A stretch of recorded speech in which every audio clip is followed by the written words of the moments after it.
Bonjour, je suis François Gilbert, l'un des deux fondateurs de Gilbert et Gaillard. Nous allons ensemble décrypter l'émission Complément d'enquête consacrée au vin qui a été diffusée la semaine dernière par France 2.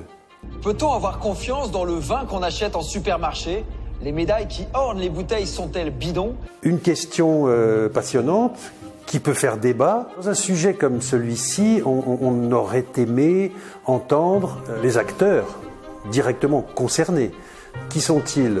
D'abord les vignerons qui participent au concours. Deuxièmement, on aurait peut-être aimé avoir les chefs de rayon et les acheteurs de vin de la grande distribution qui sont confrontés au quotidien à cette question. Dans le complément d'enquête, nous avons un vigneron bordelais qui se présente lui-même comme iconoclaste. Ce vigneron-là n'est pas sensible aux récompenses. Il m'appelle le pirate, dans le Bordelais. Un collectif de vignerons iconoclastes. Un écrivain et éditeur spécialisé dans les vins naturels. Et enfin, une sommelière dont on voit bien qu'elle a une approche du vin très intellectuelle, quasi mystique. Il n'y a pas de vie, il n'y a pas d'énergie vibrante dedans. Et pour moi, le vin, c'est quelque chose qui bouge et qui évolue. Ces trois personnes représentent en fait une partie du monde du vin. Et c'est pas moi qui les critiquerai. Au contraire, leur position peut être intéressante, enrichissante, mais force est de constater qu'elle n'est absolument pas l'expression de la majorité. Car à côté de cette vision du vin, il y a, j'allais dire, 90% de la viticulture, de l'économie viticole, qui est complètement laissée de côté. Personnellement, encore une fois, je conseille fortement d'éviter la grande distribution. Entre 10 et 13 euros, c'est possible de trouver quelque chose de qualitatif. On va goûter encore un troisième grand vin. Un troisième grand vin. Chacun notera le caractère ironique de la présentation. Mais je voudrais revenir sur l'ensemble de cette séquence qui est vraiment très intéressante. On a passé près de 10 minutes à échanger des propos sur le vin, sur le fait qu'en grande distribution, il ne peut pas y avoir de bon vin, sur le fait qu'un bon vin ne saurait exister s'il ne coûte pas entre 10 et 13 euros. Et on arrive à la dégustation. Que fait le présentateur ? Il dit qu'on a acheté à 1,95 € dans la grande distribution. Cela s'appelle de la suggestion. Suggestion destinée bien entendu aux spectateurs. On lui a dit qu'il ne pouvait pas y avoir de bon vin à ce prix-là, et on lui dit on va goûter un vin à ce prix-là. Donc forcément, chacun s'attend à la réponse qui va être faite. Donc pour bien choisir du vin en supermarché, il ne faut pas aller en supermarché, c'est ça que vous nous dites ? N'allez pas en supermarché. S'opposer à la grande distribution pour des raisons quasi philosophiques, ça n'a pas grand sens. Acheter son vin chez le vigneron, c'est parfait. Acheter son vin chez son caviste, c'est très bien. Mais en grande distribution, on va trouver aussi toute une très large gamme de vins. Des vins à premier prix, des vins de cœur de gamme, mais aussi des grands vins. Dans beaucoup de magasins, il y a des caves fort bien achalandées, avec des crus classés, avec des grandes stars étrangères, avec des champagnes de vignerons, des champagnes de grandes maisons.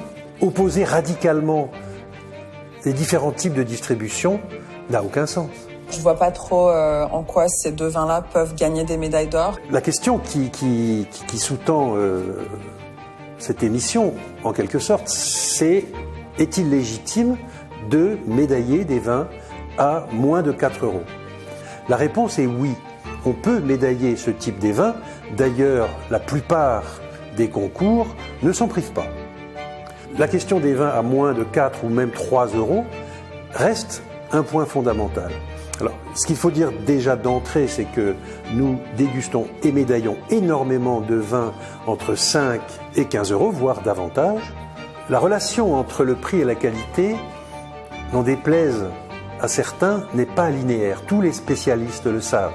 Un blanc du Pays d'Oc à 3,50 € et une bouteille de rouge des Corbières à 1,99 €. Avec ces vins, peu de chance a priori de remporter quoi que ce soit. Un vin vendu cher n'est pas forcément bon. Il peut être tout à fait déficient. À l'inverse, un vin plus modeste, vendu autour de 3 euros, qui va être fruité, qui va être facile à boire, qui va être frais, qui va procurer un plaisir, ce vin-là Pourquoi ne le médaillerait-on pas? Ce serait tellement facile si ce lien existait, si tous les vins chers étaient bons et tous les vins pas chers n'étaient pas bons. Mais ça n'est pas le cas. Au cours de nos dégustations, les hiérarchies traditionnelles sont le plus souvent respectées, bien évidemment. Mais les exceptions sont nombreuses. Et c'est ça qui fait aussi l'intérêt du travail de sélection que nous faisons. Qui est le juge de paix dans cette affaire? C'est le consommateur. Près de 9 consommateurs sur 10 se fient à une seule chose, un petit macaron. Je me fie à la petite médaille. Ça peut orienter mon choix. Je ferai confiance pareil à un vin avec une médaille. Je suis d'accord, le premier achat, lorsque vous ne connaissez pas un vin, va être peut-être, sans doute, motivé par la présence d'une médaille. Très bien. Mais le second, si le vin ne vous a pas plu, vous n'allez pas y revenir. La fidélisation du consommateur dépend de la qualité du travail qui a été effectué, du travail de sélection. On ne peut pas sortir de ce raisonnement.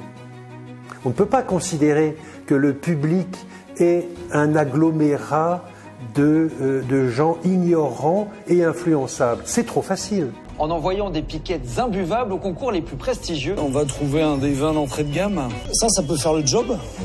Un chardonnay, quoi. Un chardonnay du Languedoc dans une bouteille de Bordeaux, ça peut être rigolo. Les 2 piquettes premier prix achetées en supermarché et déguisées en Bordeaux. On peut s'étonner du lien direct qui est présenté entre piquettes et vins du Languedoc. Les 2 vins étaient produits en Languedoc. Alors voilà une région qui précisément a connu une révolution qualitative extraordinaire depuis 25 ans. Et c'est elle qui sert quelque part d'exutoire à ce type de propos. Les vignerons languedociens n'ont pas dû apprécier ce passage.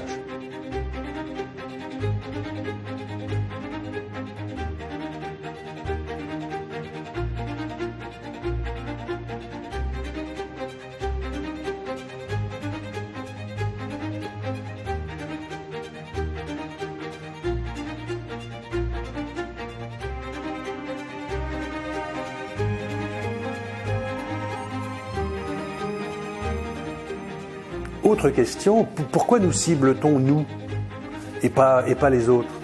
Pour une raison simple, c'est que au Gilbert Gaillard International Challenge, nous dégustons des vins toute l'année. Nous dégustons des vins pour être en phase avec le marché et pour répondre aux besoins des consommateurs. Donc c'est beaucoup plus facile de tenter de nous envoyer des échantillons falsifiés afin de nous piéger.